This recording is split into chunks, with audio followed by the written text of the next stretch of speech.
இனி மோர் குழம்பு, ஜீரகம், மிளகா வத்தல் 2, பெருங்காயம், சோளம்பருப்பு, கொத்தமல்லி,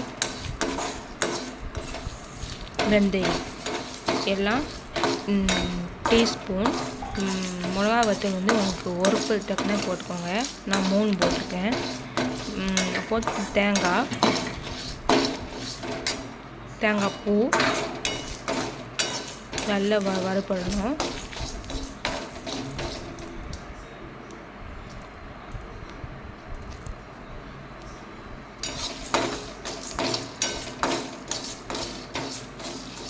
தேங்காய் பூ போடணும்.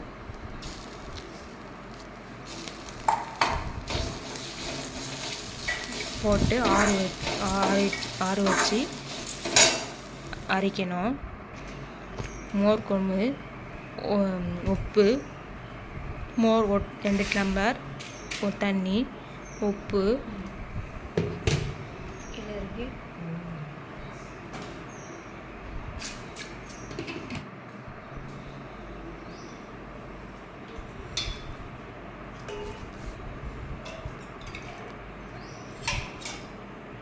நல்லா ஆற்றணும்.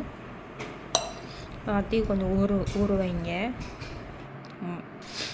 அதுக்கப்புறம் அரிசி இந்த இது தாளித்து போட்டுடணும்.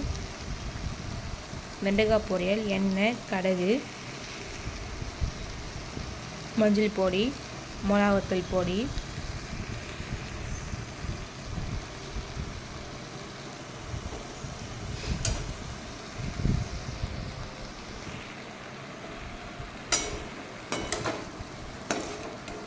இது உப்பு மட்டும் போட்டு நல்ல மோர் ஊற்றி நல்லா என்ன சொல்ல அந்த பிசு தன்மை போகணும். தன்மை போனதுக்கப்புறம் மிளகா வத்தல் பொடி போட்டு இறக்கி வச்சிடணும்.